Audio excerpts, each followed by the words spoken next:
kami dari podcast Jamu Bertekstur. Di sini saya bersama narasumber kita yang cantik jelita. Di sini saya bersama saya Wanda, saya Yohana, saya Nancy. Pada hari ini kami akan membahas topik yang cukup panas ya guys. Dan itu penting juga untuk kita ketahui, yaitu soal kasus pembulian Dr. Aulia di Universitas Negeri Diponegoro di Semarang. Kasus ini sempat viral dan menjadi trending nomor 1 di Twitter. Jadi banyak orang yang mikir itu kayak lingkungan kampus itu kurang aman bagi sekitarnya. Nah, di sini saya akan bertanya kepada Kak Yohana. Menurut kakak itu gimana sih sebenarnya kronologi yang terjadi di kasus Dr. Aulia ini? Jadi Dr. Aulia ini dia menempuh program pendidikan spesialis anestesiologi di Fakultas Kedokteran Universitas Diponegoro, dan pada saat dia wafat ini dia berstatus sebagai residen di Rumah Sakit Umum Pusat. Nah, jadi pada saat itu pada hari Seninnya tanggal 12 Agustus 2024 ada laki-laki ini mengaku sebagai teman dekatnya si korban. Nah, pada saat itu laki-laki ini mengaku kalau misalnya si Aulia ini tidak ada kabar sepanjang hari.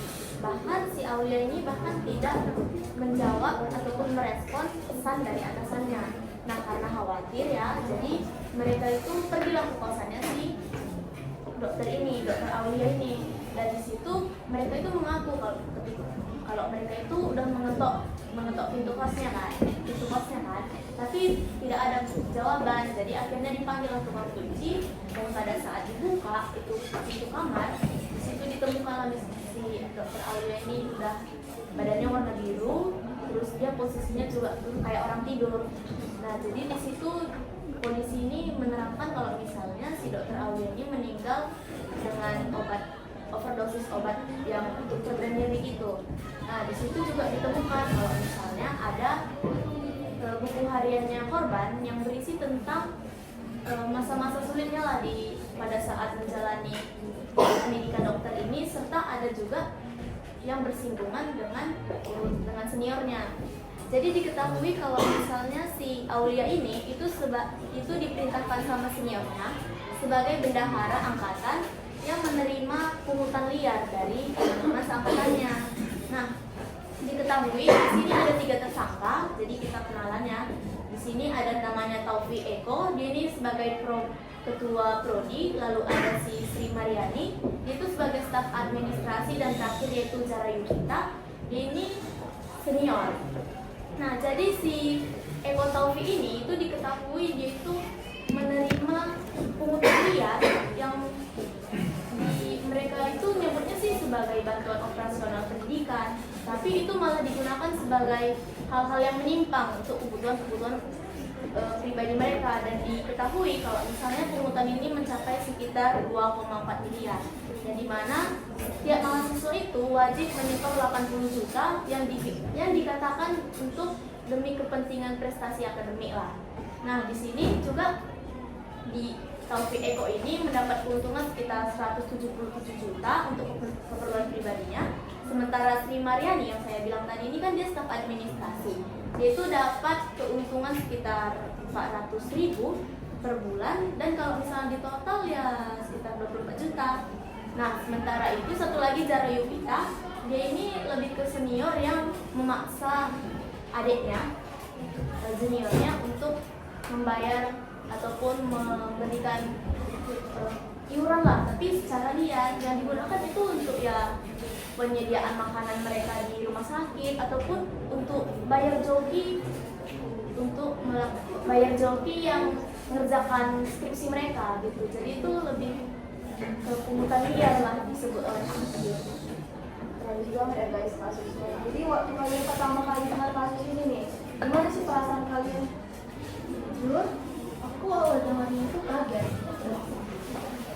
juga miris ya, karena ini terjadi di kampus yang besar ya.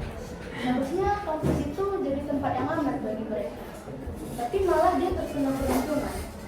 Dari situlah keluar bentuk pertanyaan seperti apa sih pembulian yang dialami oleh Aulia ini? Nah tadi kan kita udah tahu kan guys apa gimana aja bentuk pembulian dari dokter Aulia ini kan sudah dijelaskan oleh Kak Yohana tadi. Nah ini Kak Yolanda, menurut kamu kenapa sih bisa terjadi pembulian di lingkungan kuliah seperti itu kan, apalagi kalau kuliah itu udah termasuk orang yang terdidik banget kan? Nah ini dia, mereka pintar dalam pendidikan, tapi mereka kurang dalam attitude. Nah jadi karena hal itulah mereka ini nggak merasa pintar, tapi karena merasa pintar ini mereka jadi merasa paling berkuasa dan senioritas.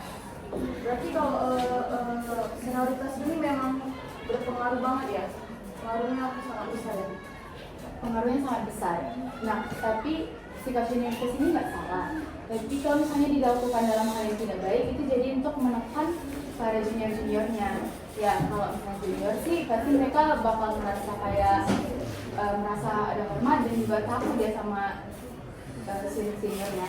Seniornya juga melakukan sikap itu untuk menekan para juniornya.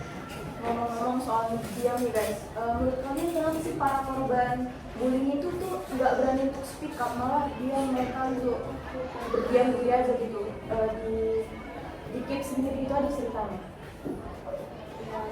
Saya itu mungkin karena kalau misalnya kita belajar dari kasusnya dokter Aulia ini, dia itu dapat tekanan, apalagi kan dia itu ditekan oleh senior, di mana dia juga menjalani program kedokteran yang kita ketahui nanti ya biayanya mahal dong kan. Jadi ya mungkin dia juga takut kalau misalnya pendidikan ini juga terancam. Padahal dampak bullying itu ke korban sangat besar kan guys. Menurut kalian bullying itu bisa berdampak sejauh apa sih ke mental dan masa depan seorang? Menurut aku, bullying itu dampaknya nyata banget dan itu harus ditanggapi dengan serius. Dan juga untuk kampus, malah mereka jangan menjaga nama baik mereka harus terbuka biar tidak ada lagi korban-korban selanjutnya. Kalau dari kasus dokter Aulia ini pelajaran apa sih yang bisa kita ambil? Dan itu sangat penting untuk kita sadari guys. Kalau pelajaran yang bisa kita ambil sih itu sebenarnya kayak bagi kita harus berani untuk menyuarakan atau kayak percaya diri untuk melawan, jangan hanya menerima dan tindakan-tindakan senior yang kurang baik. Ya kita juga berani melawan, mau itu senior atau apapun, tapi kalau dalam tindakan yang sudah membuli itu tidak bisa diterima.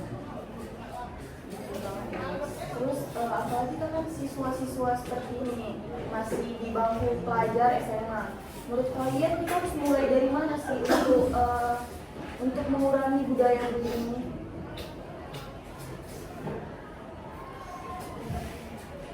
Untuk mengurangi budaya bullying ya, kita bisa mulai dari hal kecil seperti kayak kita ikut, kalau misalnya nih orang terdekat atau sahabat-sahabat kita kena bully, ya kita harus ikut membela mereka, kita harus saling menjaga istilahnya. Ya jadi kayak tidak ada kasus bullying seperti ini terus berlanjut ke depannya. Saya juga menambahi mungkin pihak dari, kita bicarakan tentang pendidikan ya, mungkin pihak dari sekolah ataupun lembaga pendidikan lah intinya itu harus bekerja sama juga dengan cara mungkin mendatangkan seminar-seminar tentang anti bullying ataupun juga bekerja sama juga dengan orang tua agar lebih memperhatikan anaknya masing-masing juga.